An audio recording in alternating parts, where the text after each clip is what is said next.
हम गुंजन चौधरी एकटा बधैया गाबऽ जाइ छी। अहाँ सबके नीक लागत तऽ ज्यादा से ज्यादा शेयर करब आ लाइक कऽ देबै। जब से सोयरिया में पड़ गेली हो दुबरा गैला राजा। जब से सोयरिया में पड़ गेली हो दुबरा जैबा राजा।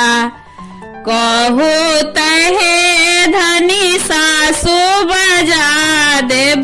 कहू तहे धनी सासु बजा देब। चुप रहू चाप रहू बस करू यो दुबरा गैबा राजा। चुप रहू चाप रहू बस करू यो दुबरा जैबा राजा। जब से सोयरिया में पड़ गेलियो दुबरा गैला राजा। कहू तहे धनी मम्मी बजा देब। कहू तहे धनी मम्मी बजा देब। झट करू पट मोटर कार भेजुयो मोटा जैबा राजा। झट करू पट मोटर कार भेजुयो मोटा जैबा राजा। जब से सोयरिया में पड़ गेलियो दुबरा गैला राजा। कहू तहे धनी गोतनी बजा देब। कहू तहे धनी गोतनी बजा देब। चुप रहो चाप रहो बस करू यो दुबरा जैबा राजा। चुप रहो चाप रहो बस करू यो दुबरा जैबा राजा। जब से सोयरिया में पड़ गेलियो दुबरा गैला राजा। कहू तहे धनी भाभी बजा देब। कहू तहे धनी भाभी बजा देब।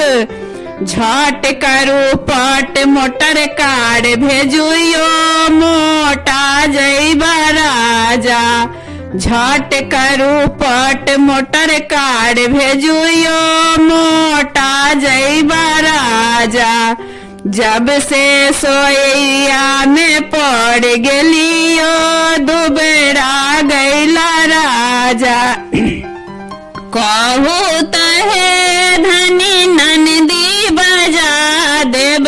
कहू तहे धनी ननदी बजा देब। चुप रहू चाप रहू बस करू यो दुबरा जैबा राजा। चुप रहू चाप रहू बस करू यो दुबरा जैबा राजा। जब से सोयरिया में पड़ गेलियो दुबरा गैला राजा।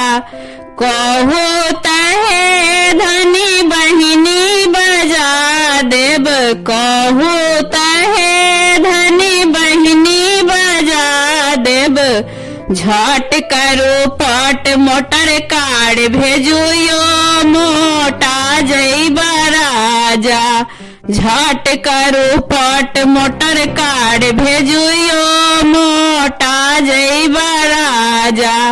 जब से सोयरिया में पड़ गेलियो दुबरा गैला राजा। जब से सोयरिया में पड़ गेलियो दुबरा गैला राजा।